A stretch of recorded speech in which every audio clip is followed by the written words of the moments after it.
반갑습니다. 청주 기적의 도서관 인문독서 아카데미에 참석해 주신 여러분들을 환영합니다. 저는 충북대학교 천문우주학과 김용기 교수입니다.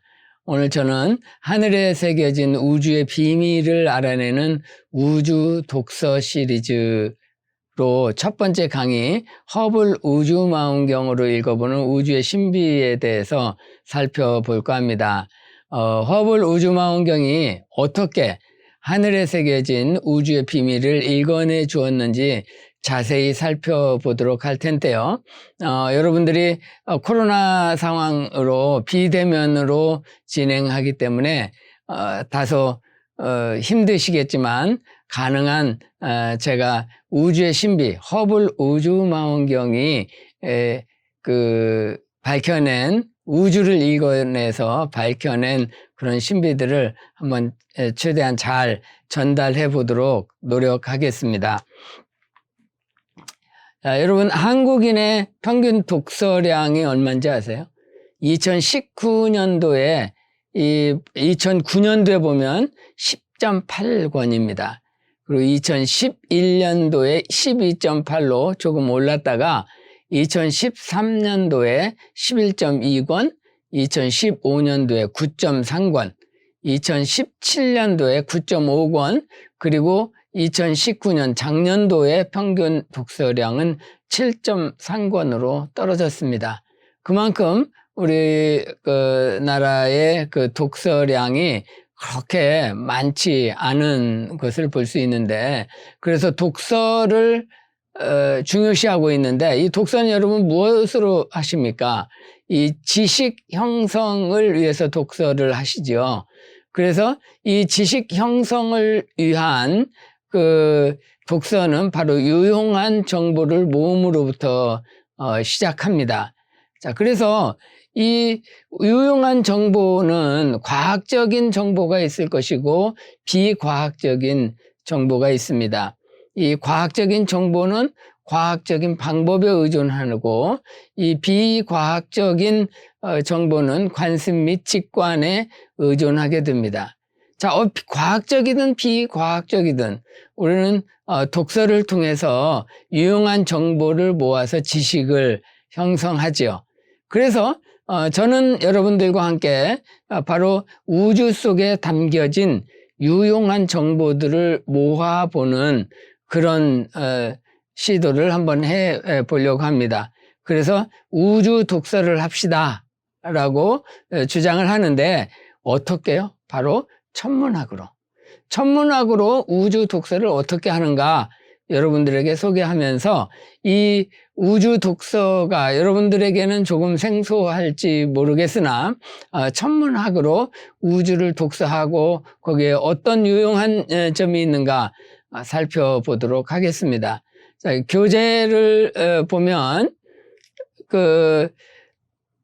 독서를 통해서 지식이 형성되기 때문에 꾸준한 독서가 장려되고 있죠. 그래서 이 독서를 통해서 어떤 유익을 나타내는지 우주 독서를 통해 두 번에 걸쳐서 소개를 해드리려고 하는데, 오늘 강의 주제인 허블 망원경으로 읽는 우주의 독서의 참고 도서로는 제가 편저자로 참여한 허블 우주망원경이 본 우주라고 하는 아주 얇은 책입니다. 여러분 기회 되시면 한번 사서 보시면 제가 오늘 강의해 드리는 그런 내용들을 전부 수록하고 있습니다. 자, 차례는 본 강의에 사용되는 모든 사진과 영상들은 허블 사이트.org에서 검색 가능하고요. 허블 우주망원경에 대해 설명 해 드린 후에 태양계, 항성과 성운, 유부나 그리고 우주를 읽어볼 계획입니다. 그리고 마지막으로 허블 우주망원경으로 수행한 우주 독서의 유익한 점이 무엇인지 살펴보면서 그래도 어떤 지식을 형성했는가 한번 정리를 해 드리도록 하겠습니다. 그 허블 우주망원경은 현재 우주 독서에 가장 많이 사용되고 있는 대형 우주망원경 중에 하나입니다. 그래서 우주 독서와 허블 우주망원경에 대해서 먼저 살펴보도록 하겠습니다. 우주 독서를 위해서 우리는 우주에서 받는 유일한 정보원이 무엇인지 알아야 됩니다. 이 유일한 정보원은 빛입니다.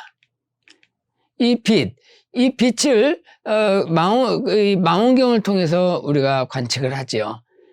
천문학자들이 관측을 하면서 태고 때부터 그 별을 이제 관측을 하는데 빛을 이제 모으죠. 그리고 빛을 감지하고 빛을 기록합니다. 그래서 빛을 모으는 장치가 망원경이고, 빛을 감지하는 장치가 빛 측정 기기, 뭐 CCD나 가장 오래된 측정 기기는 눈이죠. 그리고 또 프린터나 컴퓨터로 기록을 해서 연구를 하게 됩니다. 자, 이 빛을 모으고 감지하고 기록하는 그 역할, 바로 가장 중요한 게 망원경인데, 망원경은 빛을 내는 천체를 진단하는 청진기입니다. 그래서 우주 독서를 할 때, 우주를 읽을 때에 바로 빛을 모으는 장치가 가장 먼저 필요하다는 것이죠. 자, 그런데 지금 허블 우주망원경은 우주망원경입니다. 여기 보시는 여러 가지 다양한 그 우주망원경을 제가 좀 모아봤는데요. 자, 우주망원경을 개발해서 사용하는 이유가 무엇일까요? 허블 우주망원경을 개발해서 또 다른 여러 가지 X선이나 감마선이나 이런 우주망원경을 사용해서 사용하는 이유는, 먼저는 지상에서 관측하는 우주에 나오는 빛을 관측할 수 있는 창이 두 가지밖에 없습니다. 가시광선하고 전파 영역의 정보만을 얻을 수 있고, 나머지 영역은 지구 대기에 다 흡수되어 버리기 때문에 X선, 우주에서 오는 X선을 내는 천체를 연구하려면 우주에 X선 망원경을 올려야 되는 것이죠. 자, 뭐 감마선도 그렇고요. 자, 그렇게 대기가 이 짧은 파장의 그 빛은 다 흡수를 해버립니다. 그런데 허블 우주망원경은 또 가시광선이 주로 가시광선 영역을 또 관측하는 관측기기인데, 그럼 가시광선은 지상에서 큰 망원경 사용해서 관측하면 되지 왜 우주로 보내냐? 비싼 돈 들여서 세금 내서 이렇게 주장하시는 분들이 계시는데, 자, 그걸 먼저 생각하려면 가시광선에 미치는 대기 효과를 봐야 됩니다. 자, 가시광선에 미치는 대기 효과는 먼저 빛공해를 생각할 수 있는데, 도시의 밝은 불빛이 대기에 산란되어서 유발되는 빛공해가 있습니다. 그리고 대기에 의해서 빛이 왜곡됩니다. 그래서 대기 속에 공기가 끊임없이 움직이고 그런 난류 현상을 일으켜서 빛을 굴절시킵니다. 그래서 별이 반짝이게 되는 것이죠. 그래서 여러분, 별이 반짝인다, 네, 그거는 지구 대기 효과이지 실제로 그 별에서 그렇게 반짝이는 것은 아닙니다. 그래서 최적의 천문대, 지상 천문대를 설치하려면 빛공해가 적어서 하늘이 어두운 곳이나 비나 구름이 적어서 건조한 곳이나 난류의 영향이 적어서 공기가 안정적인 곳이나 대기의 영향이 작은 고도가 높은 지역을 선택합니다. 그래서 지상의 3대 주요 광학 망원경 사이트가 하와이의 빅 아일랜드 섬의 마우나케아 산에 고도 4,300m에 많은 그 망원경들이 설치되어 있고요. 스페인의 카나리 제도에 고도 2,400m, 그리고 칠레 파라날 천문대는 고도 2,600m의 높은 곳에 그 빛공해도 적고 비나 구름이 적어서 건조하고 또 공기가 안정적인 그 곳에 지상 망원경을 설치합니다. 그런데 대기에 의한 왜곡을 해결할 수 있는 궁극적인 방법은 바로 망원경을 우주 공간에 올려놓는 것입니다. 그래서 이 허블 우주 망원경이 대기층 위에 있기 때문에 왜곡되지 않은 우주 모습을 볼 수 있고요. 가시광선뿐만 아니라 적외선과 자외선 영역의 관측도 할 수 있습니다. 바로 이 허블 우주 망원경은 지상 망원경에 비해서 상대적으로 작은 크기로 큰 효율을 내는 우주 망원경에 속합니다. 자, 한번 1990년 4월 우주 망원경에 대해서 한번 살펴보시죠. 인류 역사상 가장 특별한 망원경을 싣고 우주로 향합니다. 지구 대기를 뚫고 올라간 이 망원경의 이름은 허블 우주 망원경. 지상의 망원경보다 10배 이상 높은 해상도를 자랑하죠. 망원경의 구조는 크게 다를 게 없지만 지구 밖에 떠 있기 때문입니다. If you're on the ground trying to look through the atmosphere, the waving of the atmosphere distorts and blurs out the image a little bit. So there's a limit to how small an object you can see in the sky. When you get above the atmosphere like Hubble is, that distortion goes away and you can see finer detail. 우주에 떠 있는 허블 우주 망원경은 대기의 영향을 받지 않기 때문에 가시광선의 영역뿐만 아니라 우리 눈으로 볼 수 없는 적외선과 좌회선 영역까지 정밀하게 관측할 수 있습니다.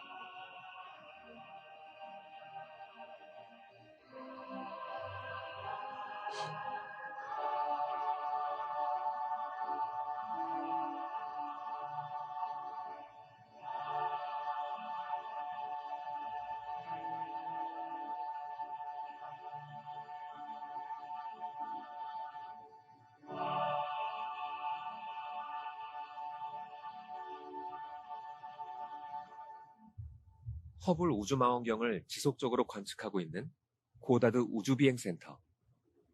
과학자들은 20년째 허블 우주망원경을 이용해 다양한 우주의 모습을 관측해왔습니다. 그리고 허블 우주망원경은 또 하나의 우주 역사를 밝혀냅니다. There was to find an area in the sky that was as blank as possible. No foreground stars, no background cirrus emission from the galaxy. Something that looks totally blank to previous observations. 1995년 과학자들은 북두칠성 부근 별빛과 은하가 관측되지 않는 어두운 영역을 허블 우주망원경으로 11일 동안 촬영했습니다. 그리고 촬영한 사진 340장 이상을 하나로 모았습니다. 그러자 숨겨져 있던 우주의 놀라운 모습이 나타났습니다. 한 지점에서 무려 3,000개 이상의 은하가 발견됐고 이들은 다양한 나이와 크기, 색을 가지고 있었죠.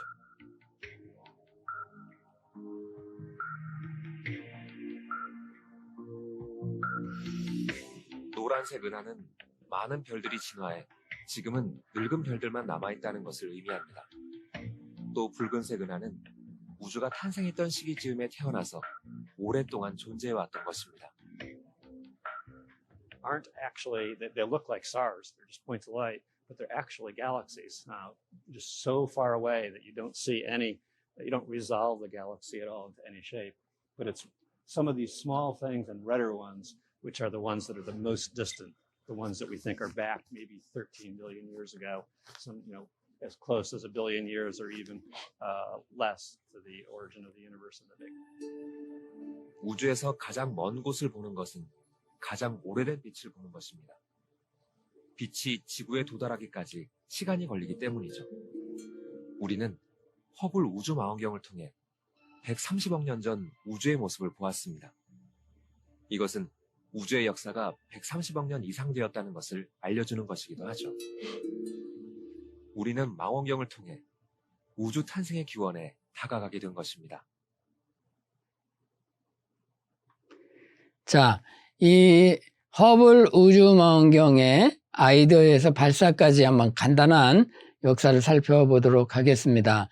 1946년도에 천문학자 스피처는 지상의 망원경을 우주 공간에 올려놓으면 더 분명한 시야를 제공해 줄 것이라고 연구 보고서 백서에서 주장하였습니다. 1946년은 우주 시대가 열리기 이전이었는데, 물론 그 이전에도 우주 망원경을 제작할 능력은 있었지만 천문학자들은 우주 망원경에 대한 그냥 꿈을 꾸고 있었습니다. 그런데 스피처의 꿈은 10여 년이 지난 후에 실현되게 됩니다. 1957년 10월 4일 소련의 스푸트니크가 우주선이 발사된 지 1년도 안 되어서 1958년 7월에 미 항공우주국 나사가 설립됩니다. 그리고 1962년도에 미국 국립과학기술원은 미국 국가과학의 최우선 순위로 우주망원경 사업을 선정하였습니다. 1976년도에 미 항공우주국과 유럽우주센터는 이 우주망원경 계획을 수립하였고, 이런 협력을 바탕으로 폭넓은 지지와 상당한 경제적인 지원도 확보하게 되었습니다. 1977년도에 미국 의회는 대형 우주망원경 프로젝트의 지원을 결정하고 1985년도에 망원경 제작이 완료되었지만 챌린저 참사로 발사가 연기되었습니다.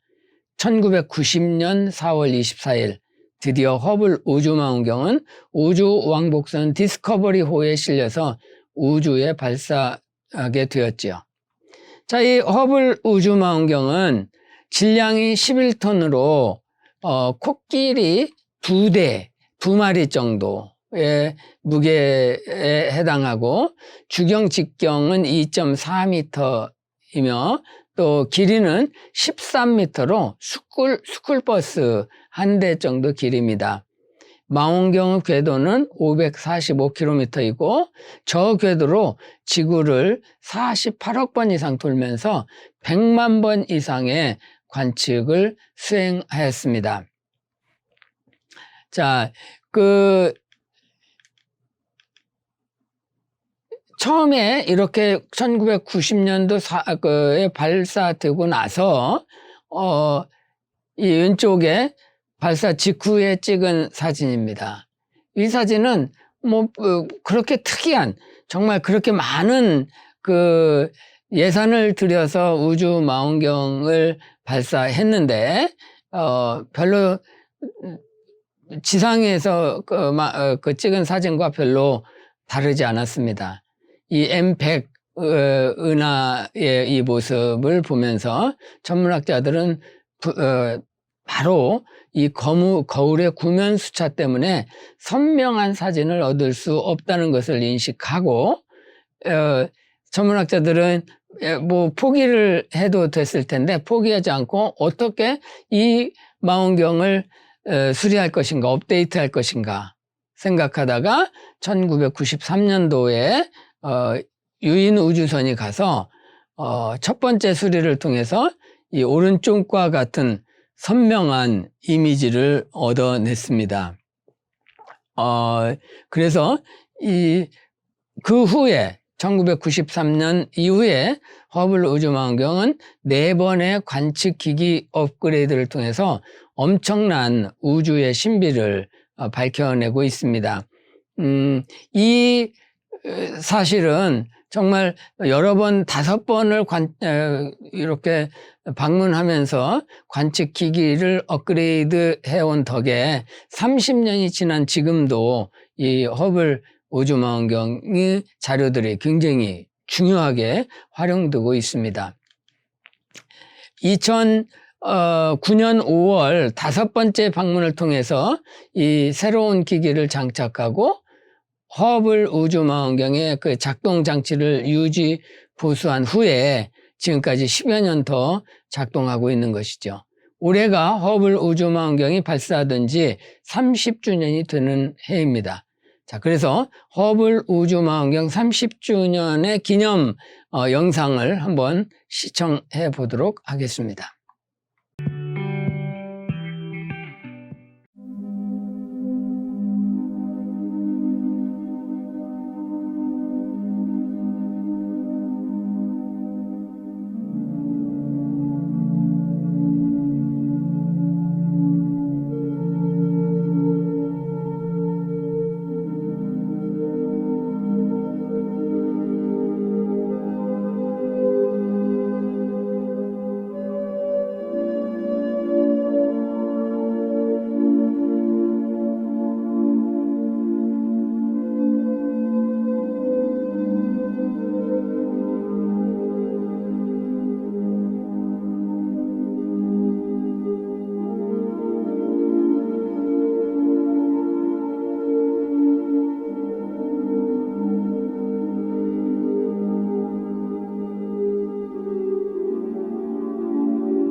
허블 우주망원경의 30주년 기념 사진 해설도 한번 시청해 보시겠습니다.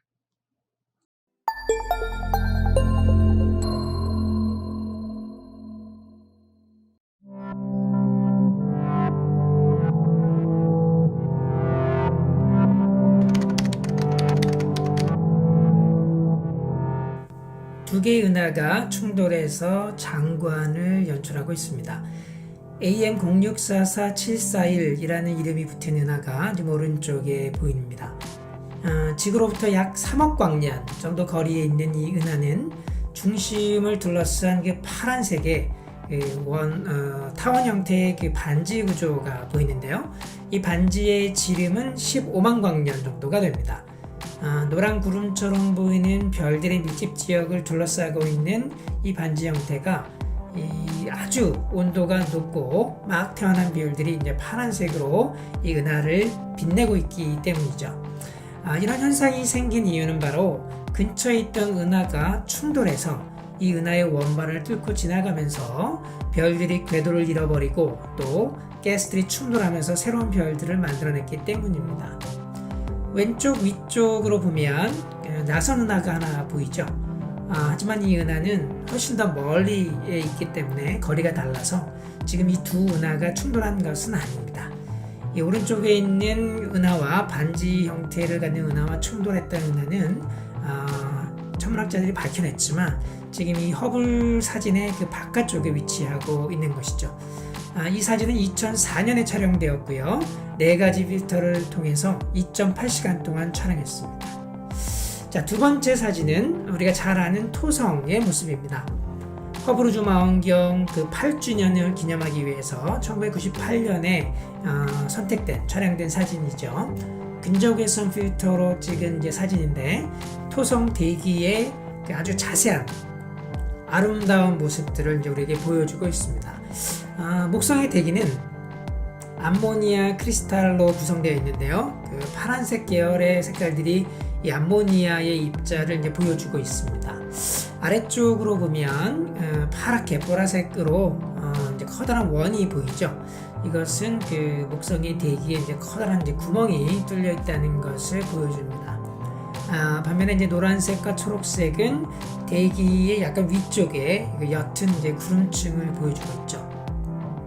이 가로 방향으로 대기의 띠가 보이는 이유는 이제 토성에서는 동쪽에서 서쪽으로 이제 바람이 불기 때문입니다. 지구에서 편서풍이 부는 것과 비슷하죠. 토성의 띠도 굉장히 흥미롭습니다. 그 대부분 얼음으로 되어 있는데 하얗게 이제 빛나고 있는 모습을 볼 수가 있죠. 토성의 이제 중심의 왼쪽 오른쪽을 보면 하얀 구름 덩어리들이 보이는데 이것은 토성에서 일어나고 있는 폭풍 스톰이라고 볼 수가 있습니다.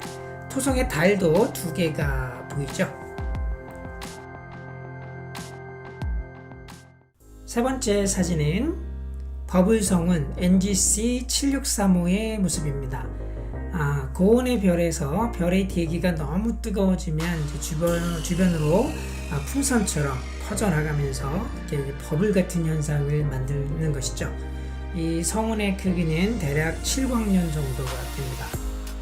중심에는 약간 왼쪽 위로 밝은 별이 하나 보이는데요.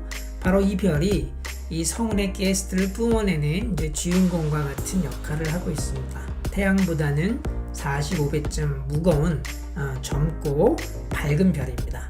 이 별에서 나오는 고온의 그 가스들이 기체들이 밖으로 퍼져나가면서 마치 우리가 눈을 치울 때 삽으로 눈을 퍼내는 것처럼 주변의 차가운 가스들을 이제 밀어내면서 이 거대한 현상을 만들어내고 있죠. 이 가스들의 분포가 비대칭적이기 때문에 이 고온의 가스가 만드는 버블이 이제 한쪽으로 이제 더 커진 모습을 보여서 별이 이 버블의 중심에 있지 않습니다. 자, 왼쪽 위로는 차가운 수소 가스들이 밀집해 있는 이 구름들이 보이는데요. 마치 그 노란색 덩어리들처럼 보입니다. 이 버블 성운 그 위쪽에도 보면 노란색으로 마치 손가락처럼 이 버블을 뚫고 들어온 듯한 모습을 보여주고 있는데 이것이 수소 가스들입니다. 이 사진은 2016년에 촬영되었고 허블 26주년 기념으로 선택되었죠. 자, 네 번째 이 사진은 제가 가장 좋아하는 사진 중에 하나인데요. 충돌하는 은하 아프 273의 모습입니다. 두 개의 은하가 보이죠. 아래쪽에는 이제 좀 지렁이처럼 길게 늘어진 은하가 보이는데요. 우리가 보는 그 시선 방향에서 기울어져서 있어서 그 옆으로 보여서 그렇죠. 위쪽에는 나선 은하가 보입니다. 나선팔이 아주 멋지게 감겨있는 모습을 보여주고 있는데요. 이 나선팔을 따라서 이 파란 보석들이 촘촘하게 박혀있는 듯한 모습을 연출해내고 있습니다. 이 영역은 새로운 별들이 태어나는 이 별들이 모여있는 성단 스타 클러스터들의 모습이죠. 이 원반과 나선팔이 아래쪽에 있던 은하가 당기는 중력 때문에 이 원반이 깨지고 부서집니다. 그래서 완전한 원이 아니라 반쯤 남아있죠. 이 은하 중심을 보면 물론 거대한 질량을 갖는 거대 질량 블랙홀이 존재할 것으로 추정됩니다. 이 검은 띠처럼 보이는 구조들은 나선팔의 구조를 따라서 가스와 먼지가 중심 쪽으로 들어가고 있는 모습을 연출해내고 있는 것이죠.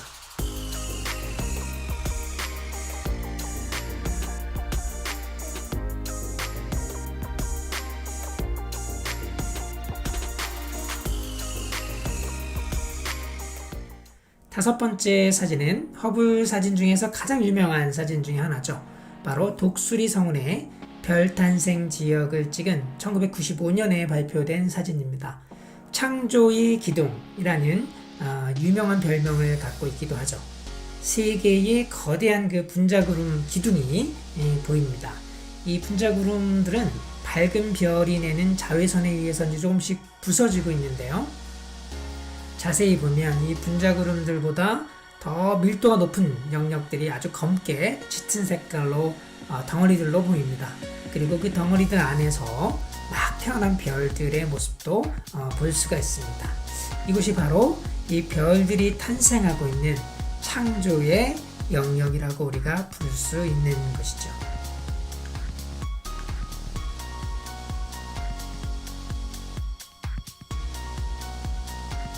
여섯 번째 사진으로는 별 탄생 지역을 하나 더 선택했습니다. 3,000개 정도의 그 별들로 구성되어 있는 웨스터룬트 2라고 하는 성단의 모습입니다. 이 성단은 지구에서 2만 광년 정도 떨어진 거리에 있고 별들을 탄생시키는 인터스텔라 공간의 자궁과도 같은 역할을 하는 분자구름 덩어리 안에 위치해 있습니다. 밀도가 매우 높은 분자구름의 덩어리들이 이제 왼쪽 아래쪽으로 보이고 그 비어있는 공간에는 이제 별들이 위치해 있는 모습을 드러내고 있죠. 이 성단의 나이는 대략 200만 년입니다. 별들이 약 200만 년 전에 태어난 것이죠. 우주에서는 이 정도의 나이면 매우 어린 아기 별들에 해당됩니다. 이 별들이 내는 자외선이 주변에 있는 이 차가운 분자구름들을 이제 서서히 파괴해서 빈 공간을 만들어내고 별들은 자기의 모습을 드러내기 시작하는 것입니다.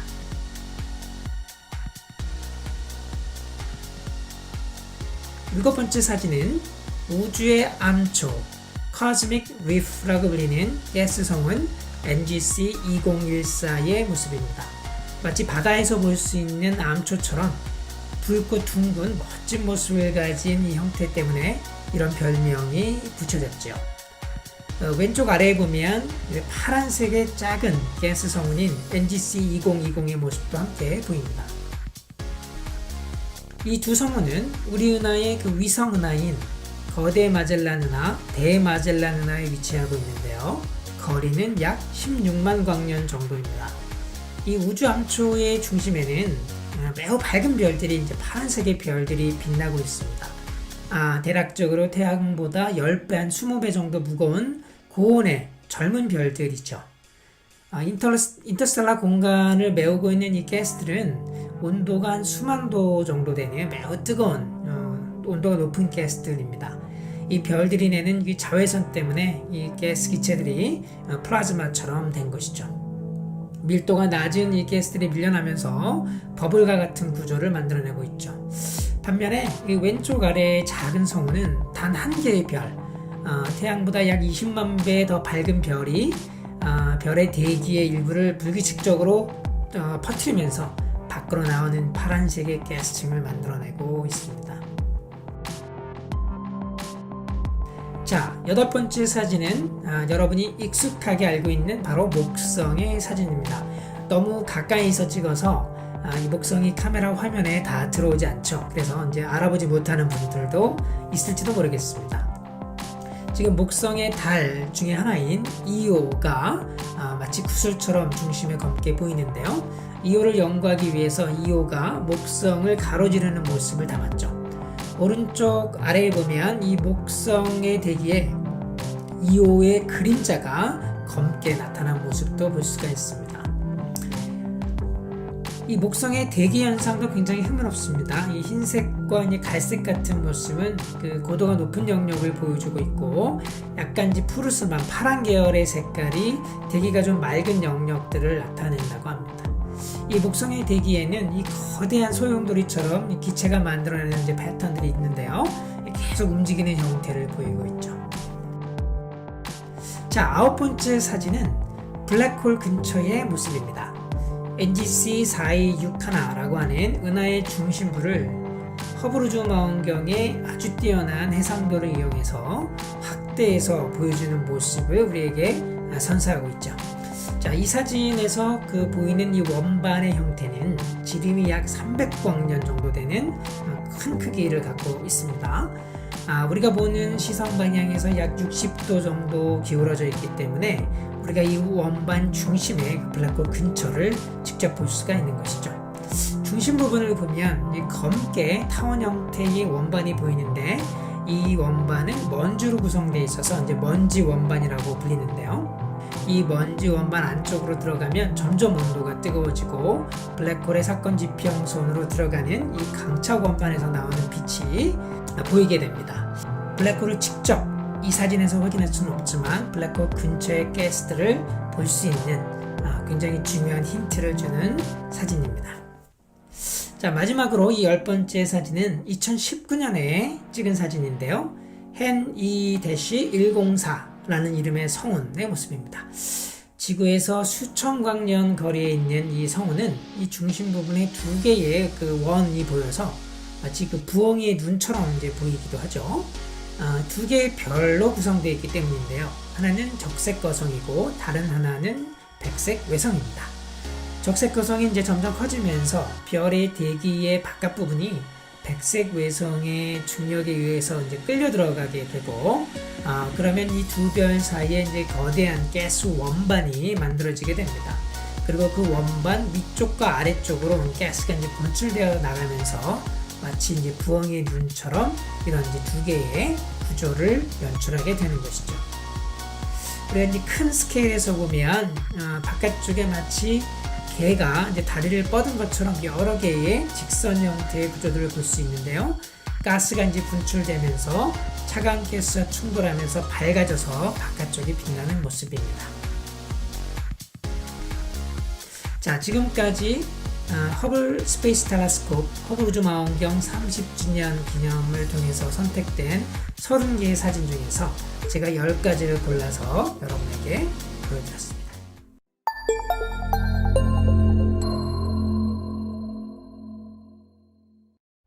허블 우주망원경이 보내온 사진들을 보고 계십니다.